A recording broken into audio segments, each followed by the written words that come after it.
Знаете, секој што има куче, сигурно има барем една, ама ајде, сигурно повеќе од една приказна за оној момент кога миленикот ќе направи нешто толку смешно, што просто не ви се верува дека е случајно. Од тие блесави пози што ги заземаат, па се до палавите игри, навистина изгледа дека нашиве влакнести пријатели имаат некој вроден талент за комедија. Сега, прашањето е, дали зад сето тоа се крие вистинска, ама баш вистинска смисла за хумор? Токму тоа е прашањето што ќе го истражиме денес. Дали сите тие смешни однесувања се само, знаете, инстинкт, или можеби има нешто повеќе, нешто што навистина наликува на она што ние го нарекуваме хумор. Добро, за да дојдеме до одговорот, еве како ќе го направиме тоа. Прво, ќе се задржиме на прашањето за комедијата кај кутрињата. Потоа, ќе ги анализираме нивните игриви шеги и игри. Трето, ќе зборуваме за тие смешни фаци и пози. Четврто, ќе видиме како хуморот влијае на социјалната врска. И на крај, ќе дзирнеме и во науката зад смеата. Мислам дека планот е добар. Па, ајде да почнеме со првата точка, прашањето за комедијата на кутрињата. Ќе фрлиме еден поглед на нашите влакнески пријатели. Пред да навлеземе во докази, ајде прво да видиме зошто воопшто го поставуваме ова прашање. Искрено, за повеќето љубители на кучиња, одговорот е кристално јасен. Да, за нив ова воопшто не е ни дебата. Едноставно, интуитивно чувствуваат и го гледаат секој ден дека нивните кучиња не само што прават смешни работи, туку и како навистина да уживаат во тоа што не тераат да се смееме. Сега ќе видиме дали таа интуиција има и некаква поддршка во фактите. Добро, ајде да преминеме на вториот дел. Игриви шеги и игри. Овде ќе ги бараме доказите на дело. Логично е, нели?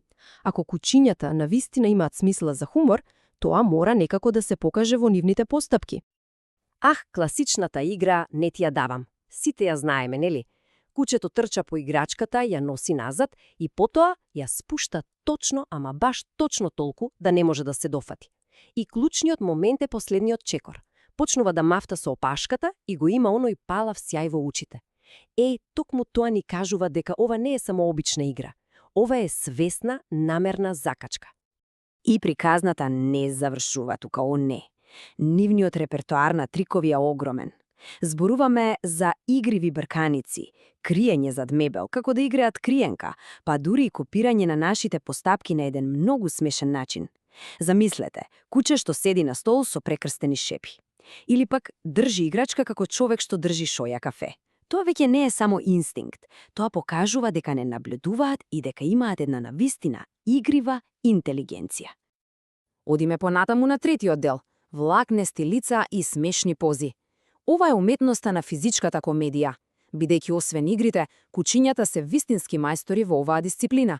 Го користат целото тело само за да предизвикаат смеа. И какви се изрази имаат, тоа е цела палета. Она симпатично наведнување на главата кога нешто им зборуваме, или пак широката насмевка од уво до уво, а позата кога лежат на грб со сите 4 нозе во воздух, тоа е врвот на безгрижноста. Па дури и мрштењето или подигањето на вегите, копирањето на нашите гестови, сето ова се класични потези кои инстантно предизвикуваат насмевка. И тука имаме одличен пример како расата влијае на комедијата. Од една страна го имаме мопсот. Со тоа негово сплескано лице и намрштени веги изгледа толку комично сериозно и токму тој контраст го прави смешен. А од друга страна, златниот ретривер, со таа широка насмевка и сплазен јазик, едноставно изгледа како постојано да е во некое блесаво, весело расположение. И тука доаѓаме до нешто многу важно – нивниот комичен тајминг. Тој е едноставно совршен. Не е само што прават, туку кога го прават. Од тоа да фотобомбардираат слика во совршениот момент, па се до правењето шеги со други кучиња, таа способност да го погодат моментот сугерира дека за сето тоа има многу повеќе од случајност. Има некаква свесност. Добро, досега зборувавме за тоа што го прават. Ајде сега да преминеме на четвртиот дел и да се запрашаме зошто го прават.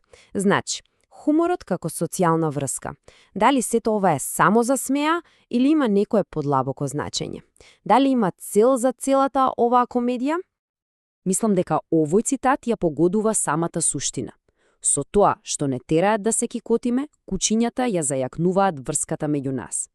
Значи, хуморот не е само за забава. Тоа е всушност алатка. Функционална алатка.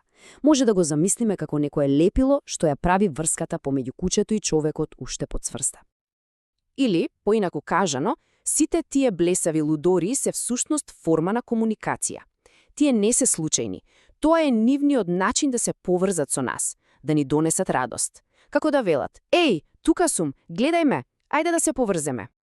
Ама приказната оди уште подлабоко. Кучињата можат да го почувствуваат нашето расположение. Покажуваат неверојатна емоционална интелигенција. Изгледа дека знаат кога некој е тажен или под стрес и тогаш, сосема намерно, ја користат својата разиграност за да го подобрат расположението. Тоа е веќе тој чист чин на емпатија. И конечно стигнавме до петиот последен дел – науката за смеата.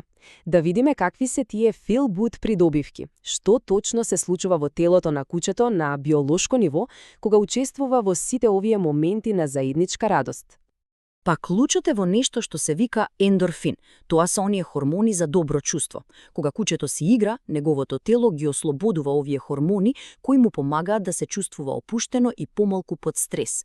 Значи тоа е природен лек против стрес кој создава чувство на среќа. И најдоброто од се е што функционира и за нив и за нас. Но не станува збор само за доброто чувство. Верувале или не, заедничката смеа и игра носат и 3 многу конкретни и помалку изненадувачки физички придобивки за здравието на кучето. Ајде да ги видиме. Прво, смеата им го зајакнува имунолошкиот систем. Значи, им помага на телото да остане здраво и полесно да се бори со болести. Второ, го подобрува здравјето на срцето. Целата таа разиграна активност води до подобар проток на крв и подобра циркулација. И трето, што е навистина фасцинантно, ја облажува болката.